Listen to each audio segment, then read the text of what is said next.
in. Welcome. I'm E.G. Marshall. Lend me your fears. It happens now and then that a man will vanish without warning, disappear completely, without leaving a trace. Or a man will suddenly lose his memory. His body remains, but his mind has gone.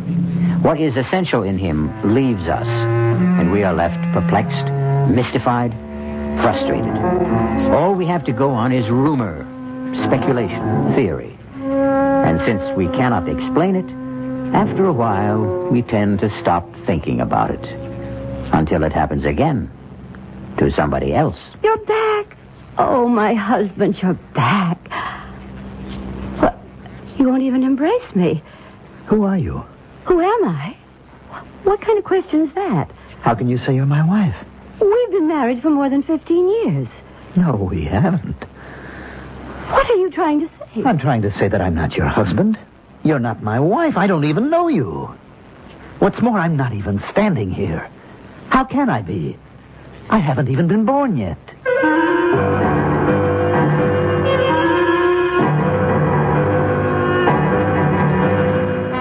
Our mystery drama, A Long Time to Die, was written especially for the Mystery Theater by Sam Dan and stars Mandel Kramer. I'll be back shortly with Act One.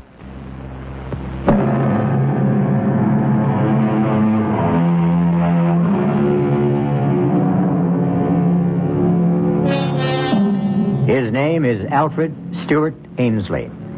He's 41 years old. Average height, average weight, average looks. Nothing about to make him memorable. Indeed, he has never in his life done anything to bring him notice from beyond the circle of his immediate family, his close friend, his rather esoteric profession. His name was in the newspaper twice. First when he was born, and then 30 years later when he was married. Right now, his name is on the front pages of newspapers in every country of the civilized world. Alfred Stewart Ainsley, quiet, unassuming, has it in his power to shake the government of the most important country in the world, and perhaps alter the very course of history.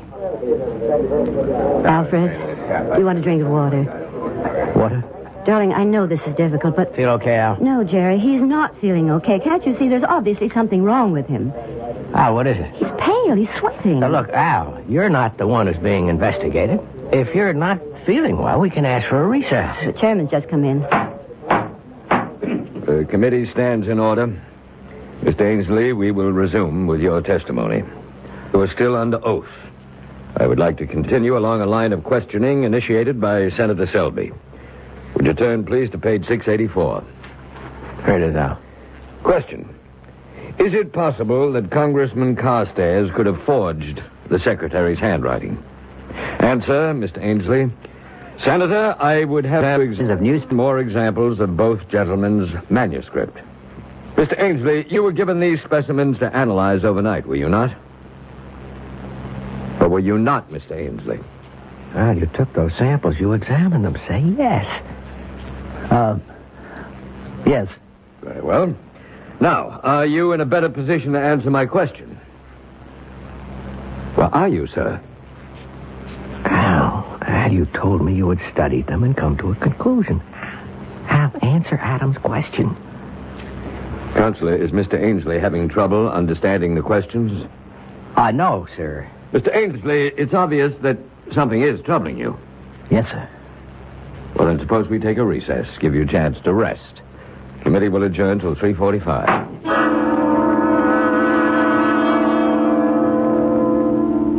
Well, Al? You want to talk to me?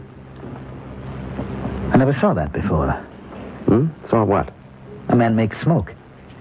The way you make smoke. Al, are you serious? We have pipes, and we put the tobacco in the pipe, and that's how we smoke. But you're holding something. What's that called? All right. I can play along if that's how you want it. This is called a cigarette. Cigarette? You mean you never heard of it? No. Well, that's odd. Right here in your pocket. Put your hand inside your shirt pocket. You have a pack of cigarettes. How long do you want to play this game? It isn't a game. Tell me what it is then, Al. You call me Al. I'm not Al. You're not Alfred Ainsley? No. All right, who are you?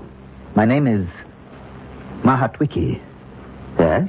In your language, it would be Running Beaver. That sounds like an Indian name. Indian. That word, Indian. Yes. In this language, in your language, it would be Indian.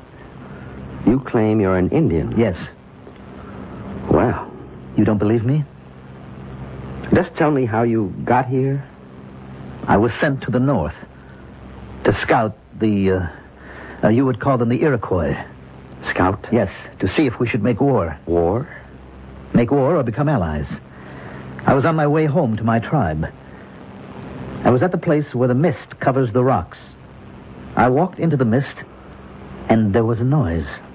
What kind of noise? Loud thunder, a flash of lightning. It was as if someone had hit me over the head with a club. I knew nothing. Then I was sitting in a strange room in strange clothes, and strange people were talking to me on a subject I know nothing about. You claim to be an Indian. You talk about fighting and wars. Well, that would be before the white men came to this country. I've never seen men like you and these others. There's one small detail that troubles me. How does it happen you speak English? I don't know. You don't know? I don't know. I was returning to my people. They live near the banks of the Great River. The Great River? The Potomac. As I told you, something took place in the mist. I awoke. Now I'm in a strange place. I find that I can speak the language, but I don't know what anything means. Where is this place? Who are you? I'm your doctor, your friend. My name is Carl Stitzer. And who am I? Al Ainsley. You're a collector of and a dealer in autographs, historical papers. You're considered one of the top experts on handwriting. I don't know what any of that is. What is it that you know how to do? To track? To scout? To hunt? All right, Al. I've gone along as far as I can. Now, let me tell you something. Your testimony can destroy Congressman Carstairs. I don't know anything about this Carstairs. If you testify that, in your opinion, Carstairs forged those papers, then not only will Carstairs be destroyed, but the principles he stands for will be discredited. You believe in what Carstairs stands for, Al. I am not Al. You're torn, Al. You don't want to examine those documents. I don't even know what documents are. Because if they are forgeries, you will put an end to Congressman Carstairs' political life. And you can't bring yourself to do that. I am a stranger in a strange land. I need a friend. You're afraid to find out if Carstairs is guilty. You can't face the consequences. When a man finds himself in such an intolerable situation, he tries to escape. You're a doctor. In my language, that means a medicine man, a magician. You've escaped to a remote past, to a long-gone, buried, forgotten world. You don't believe me. You don't believe me. Doctor, what is it? Think, Joan. Think carefully. How long have you and Al been married? 11 years. And how long had you known him before that? We were kids in school together back in the first grade. Then you've known him all his life. Just about. Has he ever been interested in Indians? Indians? No, not that I know of. You don't have anything in the house like handicrafts, weapons, books? That would have to do with Indians? Mm-hmm. Nothing at all. Does Al have a secret life? Doctor, I'm not going to answer any more questions until you tell me what you're driving at. Well, see that he gets plenty of rest. No visitors, no excitement. And please keep in constant touch with me. Doctor, can't you tell me anything at all? No. But I do have to ask you one more question. Does he know how to shoot a bow and arrow? What kind of a question is Just that? answer it. I would say no. Mm-hmm. Well, maybe we better find out.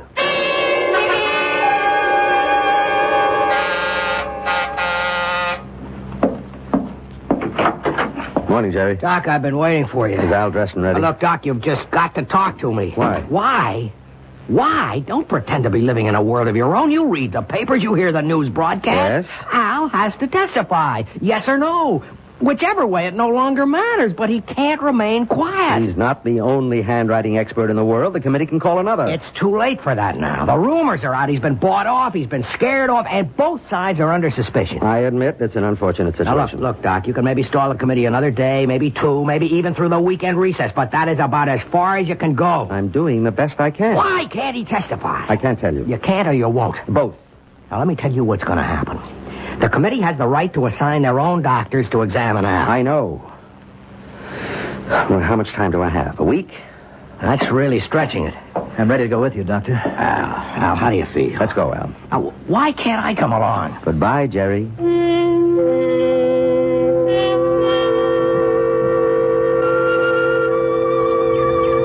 A fox has been by here. Is that so? Mm-hmm. You can see his tracks. Well, I can't. This valley looks familiar. And yet, so strange. Where are all the animals? There's no sign of deer or wolf. Where are the animals? If you really are running beaver, you wouldn't believe what's happened. Now, in this box is a bow. A bow? Yes, here's the bow, the strings, the arrows. I've never seen a bow like this one. How strong. And these arrows. I don't know the first thing about it. Is this mine? To keep? To be able to hunt with? Why don't you hit that oak tree? About 60 or 70 yards to the left. Well, that's no shot. The tree is standing still. A child could hit that tree. What's moving? Is there a rabbit or a squirrel, a hawk? No, I'm sorry. There's nothing around. All right, then. I'll put this arrow into the center of the trunk of that small tree on the right. That maple. But that's almost 150 yards. It's an ordinary shot. I'm ashamed of it. But there's nothing else.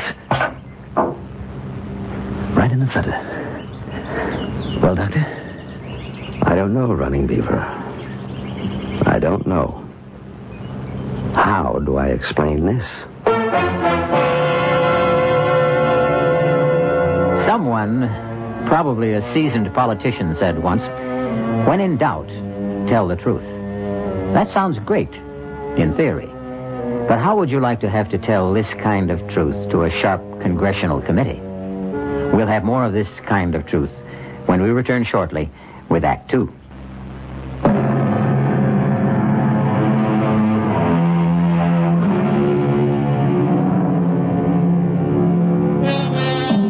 There's a beautiful stretch of countryside running along the boundaries of Washington, D.C. and Maryland. Hilly, wooded, charming. It's the site of many lovely homes. Some 500 years ago, it was just as hilly, just as charming, much more wooded, wilder, of course, filled with game, and inhabited by Indians. Running Beaver! Running Beaver, it's you! Stop! Huh? You're alive. For days, the council has been waiting for you, Running Beaver. The council? You're ill. You've just returned from a long, hard, dangerous journey. But you're the only one who could do it. Now, what bothers you, Running Beaver? You act as if you don't even know me. I'm your friend, your blood brother, Eagle Wing. Come, we must go to the council immediately.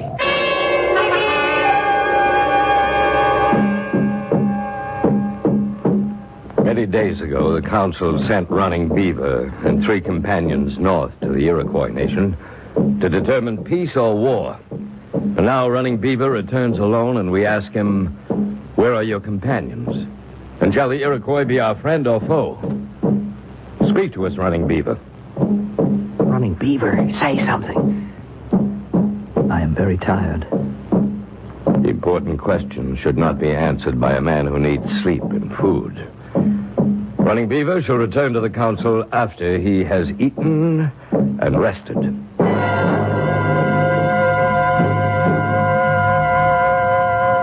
Sit, my husband. I have meat, corn.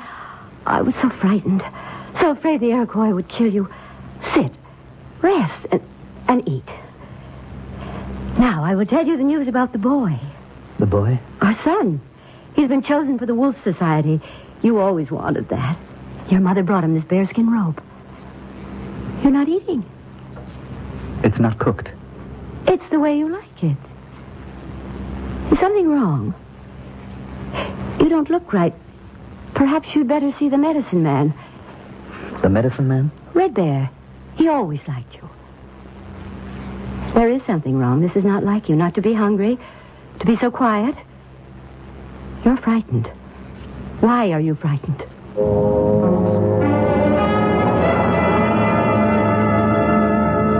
You wouldn't come to me, Running Beaver, so I've come to you. Leave us, White Swallow. Now, what nature of evil spirit is within you? Was there a spell cast upon you in the Iroquois country? I wonder if I can talk to you. You wonder? Your father was my closest friend. I seem to understand. How, I don't know, but I seem to understand this language. Is that a surprise? This is your language. I don't know what I'm doing here. I don't know how I got here. A spell has been cast upon you. I'm sure you won't believe, but I am not Running Beaver. How can that be? My name is Alfred. In your language, it would mean a wise elf or wise counsel.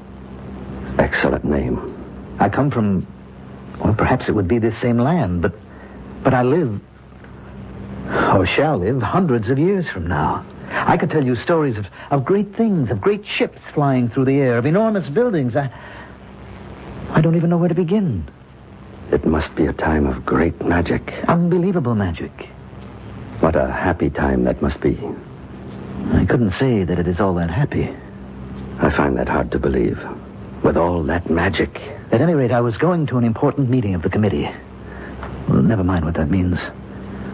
I decided to walk to the bus instead of driving my car. I'll explain to you what they are later. There was a mist near Rockledge. And I walked into it, and something seemed to explode in my head. And when I walked out of it, I was in these clothes. I was somebody else. I was frightened. I began to run. And suddenly someone stopped me. Yes, Eaglewing. He is your friend. You don't believe a word of this. How can I? You are exactly like Running Beaver. Your body is his, your voice is his. I am not Running Beaver. What am I supposed to say to the council? You will have to appear. The tribe has been waiting for days. The life of every man, woman, and child could depend on what you say. What am I supposed to say? The truth. The truth is what I just told you. Can I say that in front of the council? No. Then what can I do? Now, rest. Sleep. Sometimes the spirits speak to us in dreams. I'll need more than a dream to get myself out of this.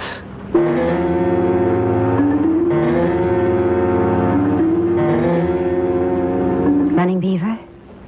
My husband? Are you awake? Oh, what a dream. Joan, you'll never imagine.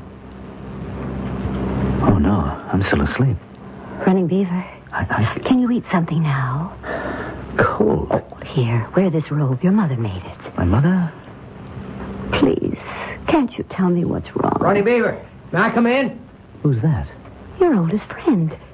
Do you mean you don't know Eaglewing's voice anymore? Running Beaver, you must come to the council at once. He's not well. I know he's not well, but there's trouble. Trouble? There's talk all over the village. Now, what happened to the 3 men who went with you to the Iroquois?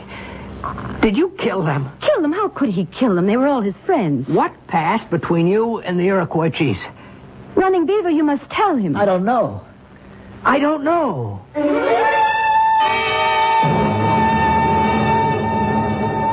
I tell you, all of you gathered here. I don't know. Running Beaver, in war and peace, you've been first among us.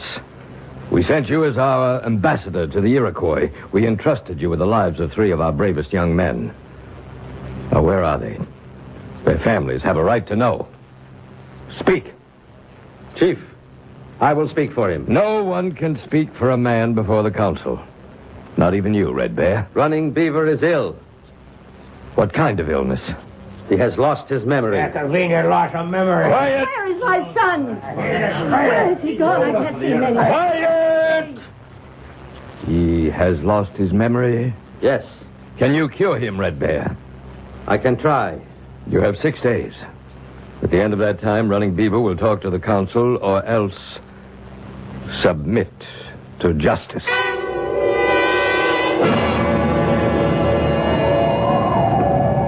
Why did we come out here? I'm so cold. Where is your knife, Running Beaver? Knife? Running Beaver always carries a knife. Well, I didn't think... Give him your knife, Eagle Wing. Why do I want a knife? Eagle Wing, attack him. Attack? But everyone knows Running Beaver can't be beaten with a knife. Let's make sure. I'll only do it if he keeps his knife in a sheath. Now, you know how excited he gets even when we fight in fun. Attack him, Eagle Wing. Have your knife at the ready, but Running Beaver. Look. Are you ready, Running Beaver? Now. What did you do that for? Did I catch you off guard? Look, I am trying to tell you people I am not... Eagle Wing, go back to the village. But Do as I tell you. I At was once. never able to do Go that. back to the village. Him? There is magic here. Yes, I'm going. What did I just see? You saw a man knock me down. You don't know how to fight with a knife anymore. When did I ever know how to fight with a knife? I can't believe it. Just a quiet kid when I was in school. And I suppose you can't shoot with the bow. No. Or throw the lance. I'm trying to tell you I am not your Running Beaver. Then we have magic. Call it what you want. But we have trouble.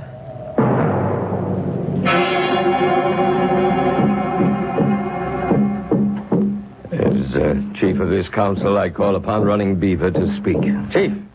Chief Star Tracker. I haven't called on you, Red Bear. I called upon Running Beaver. But, Chief... The council has given you 6 days, Red Bear, 6 days to cure Running Beaver. Let me talk. Gentlemen, I don't know how to make you understand. Be quiet. No. Let him talk. But he's mad. Let us judge. I am not who you think I am. I am not Running Beaver. I told you he was mad. You say you are not Running Beaver. No, I am not. I don't know how to convince you because I don't even know how it happened myself. White Swallow, step forward. Yes? Is this man your husband? Yes. She really does... Silence! Why do you deny?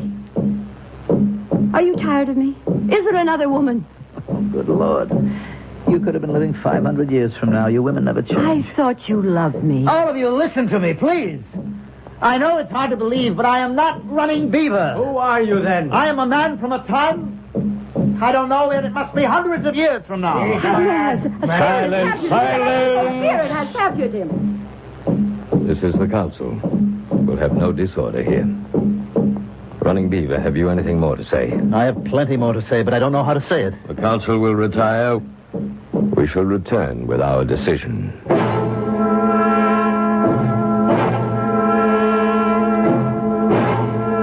Red Bear, what are they going to do with me? Well, It's not good, is it? it will depend. Depend on what? Star Tracker is a devout believer in magic. I think he believes you. Well, then it can't be bad. But the people are angry, and 3 young men are missing. Probably dead. The people feel it's your fault. But Probably the council will declare that you have been possessed by an evil spirit. it's all nonsense. I'm sure you know what you think. But you asked me what I think. What will happen? The evil spirit will have to be driven out of you. How? Or shouldn't I ask? By fire. By lance. By arrows. You mean they'll kill me? That's how we drive out the evil spirit. Is there anything I can do, Red Bear? I don't know. But I'll try to think.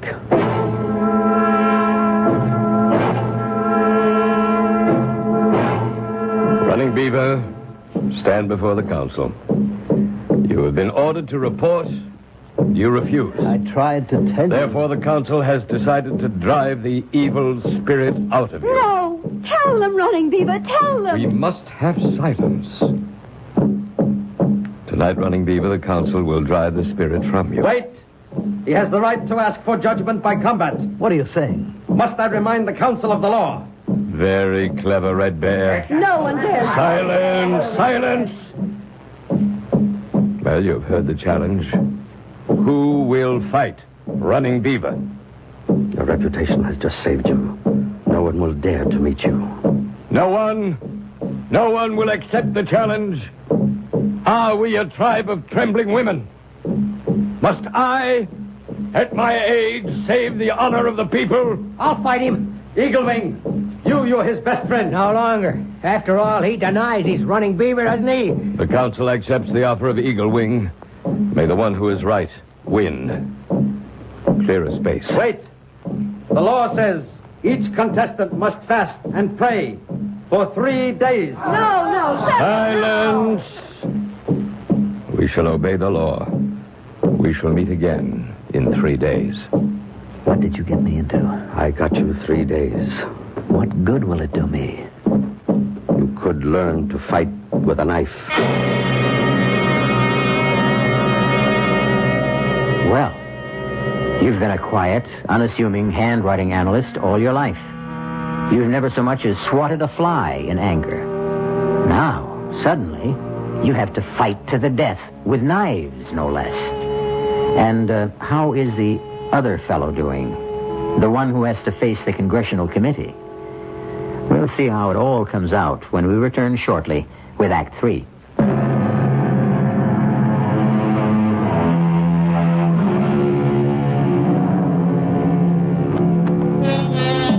Just as telephone wires can cross when they cover great distance, so can lives when they cover great spans of time. 2 such lives have been disrupted. Running Beaver, an Indian who lived 500 years ago, and Alfred Stewart Ainsley, who is a contemporary of ours. Alfred Ainsley is now talking to his lawyer. That is, his lawyer thinks it's Alfred Ainsley.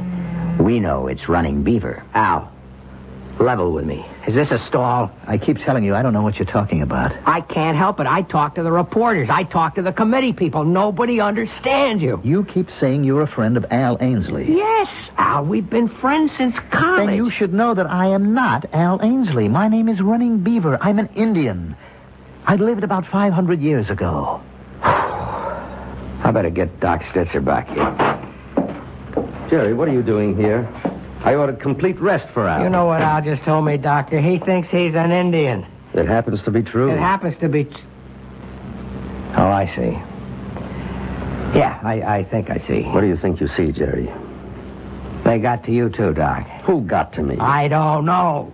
But somebody doesn't want Al to testify. He's been bought off, and so have you. Jerry, I resent the that. The 2 of you concocted this ridiculous... It happens to be true. Do you think that you can sell this to Senator Adams, to the committee, to the news media? I only tell you what I perceive as the truth. Oh, they'll skin you alive. What is he saying, Doctor? Something very unpleasant. That's not the worst. You're going to be finished, Al. Your career will be ruined. You won't have an ounce of credibility left. Jerry, enough for now. No, it's not enough. They'll get you on contempt. They can even pull obstruction of justice, conspiracy. Al, do you realize you can go to jail? Jerry, he doesn't realize anything of the sort. But it should be obvious It to him. would be, if he were Al Ainsley. Doc, are you crazy, too? Jerry, this is no time for anyone to lose his head. Okay. Let's be calm. Let's be reasonable. How does a thing like this happen? There's no answer. I've done some research, consulted. And the best I can come up with is... Look, at the speed of light, there's no regular sequence of time. The past, the present, the future, everything is mixed and jumbled up. Everything becomes a storm of pure energy. Doc, what can I do to convince you guys? Sometimes, in rare cases, our thoughts, our ideas achieve such intensity that they, too, become a form of energy and carry our minds into this raging storm.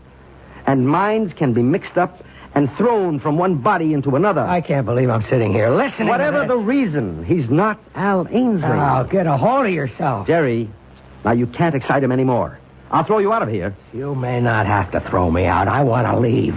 Now, Al, in exactly 3 days, you'll have to appear before that committee. If you value your reputation and your freedom, please think up a better story. Or best of all, tell the truth.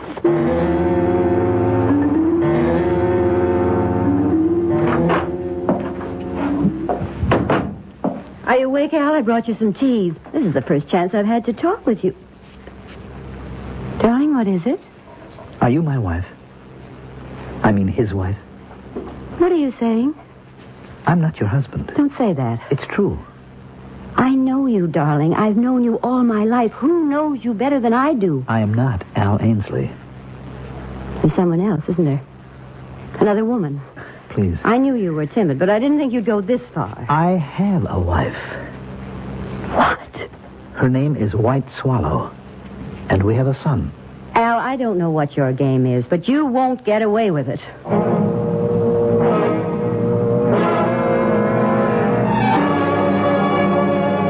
Gentlemen, this visit of yours is most unusual. I know it is, Senator Adams. I have no right to conduct committee business privately. Senator, we just wanted to acquaint you with certain facts. And?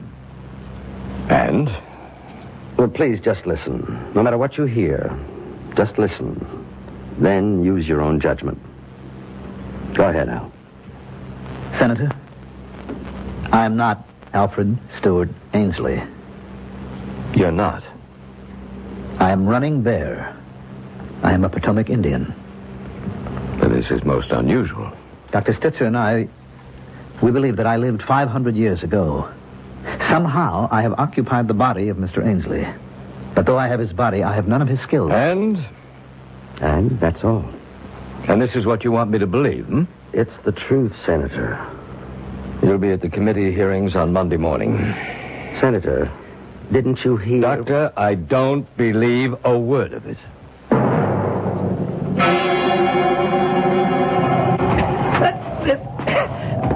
It's no use. It's no use. Watch the knife. Watch it constantly. Don't look at your opponent's eyes. Oh, Red Bear, I'll never learn. You may not be running Beaver, but you have his great body, his strength, his agility. I'll tell you what I don't have, his desire to fight. Are you a coward? No, I just don't believe in violence.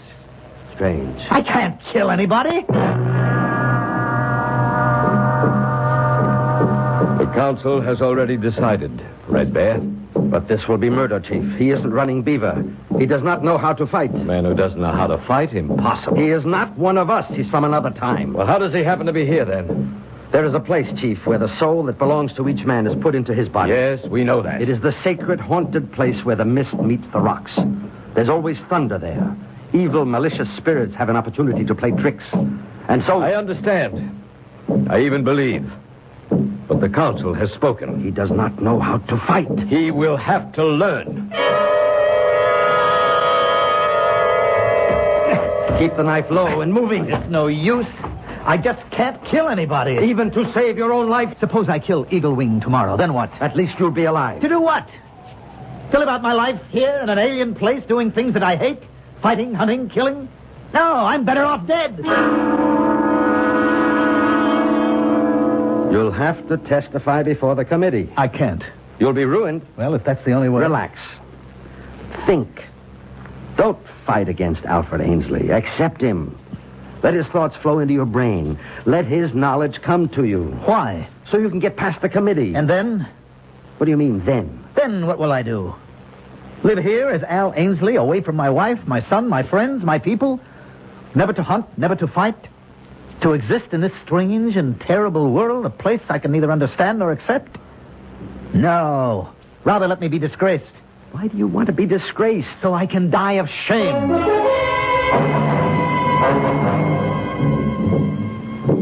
Wake up, Running Beaver. Wake up. It's time to start out for the fighting ground. So early? You still refuse to fight him as Running Beaver would? Yes, I refuse. Why? I told you. I want to die. I know why you would want to die in this life, but I don't understand why you would want to die in your other life. What are you saying? What troubled you? You are a man of trouble. I see that. When you walked into the mist, were you troubled? How did you know? I am only guessing. In your other life, did you also want to die? I'm not sure. Perhaps I did want to. Why? Because I would have to say something that oh, you couldn't understand. It would have to be something you hate? Yes. Yes, I would have to ruin a man that I had always respected. Does he deserve to be ruined?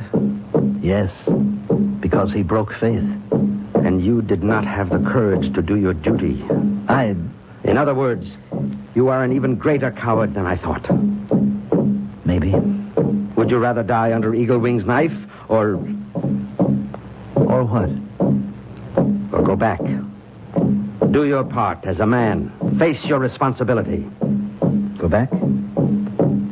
Testify against... Isn't that what must be done? Isn't that what truth and justice demand? Yes. Then you'll go back. But how? How can I go back? Are you sure you want to? Yes. You'll do what's required? Yes. You believe it with all your heart? Yes. Yes, I believe it. Now I believe it. Then come with me. Where? To the place of mist. The sacred place. Where you became Running Beaver.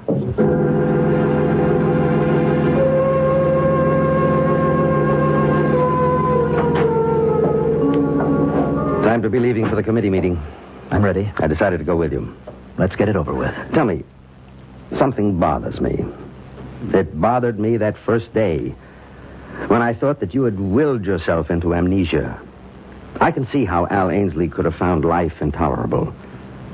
But you're not Al Ainsley. No. Therefore, my diagnosis was wrong. I don't think I understand. Why was life also intolerable for Running Beaver? Why were you trying to escape as Running Beaver? To escape? What was tormenting you? How did you know? Did I guess right? Yes. From what were you trying to escape? I had gone with 3 others to the Iroquois as an ambassador. The Iroquois promised peace. I knew it was a lie. My 3 friends were bribed. On the way home, they plotted to kill me. I was too smart, too strong. I killed them instead. If I told this to the council, I would make enemies. I was afraid. I see.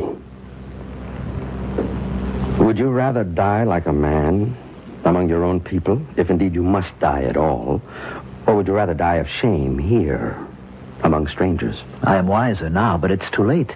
It's too late for me. I can't go back. Are you willing to face the council? Face them? Defy them? Fight them? Let's go back to this place where the mist covers the rocks. And when we reach it, try to go back. All the way back home again.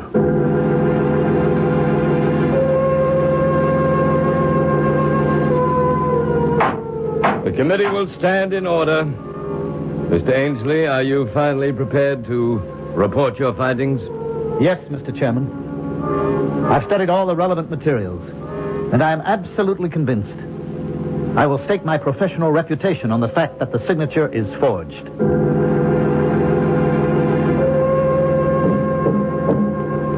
I say this to the council. 3 young men of the tribe took bribes from the enemy. I alone refused. They tried to kill me. I killed them instead. I will answer for this deed with my life. If any man here thinks he can take it. At a certain speed, at a certain intensity, at a certain burning level of anxiety or desire, time, space, and spirit can be twisted out of shape or sequence. That's how we might explain it today. On the other hand, there are evil and mischievous spirits who delight in creating misery and confusion. That would be yesterday's explanation. Choose one or the other. Or supply your own. I'll be back shortly.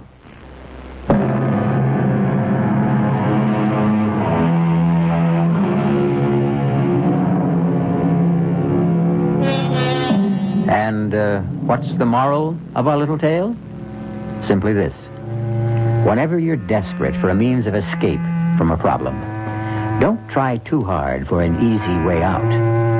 You might just be unlucky enough to find it. Our cast included Mandel Kramer, Grace Matthews, Arnold Moss, Nat Polan, and Mason Adams.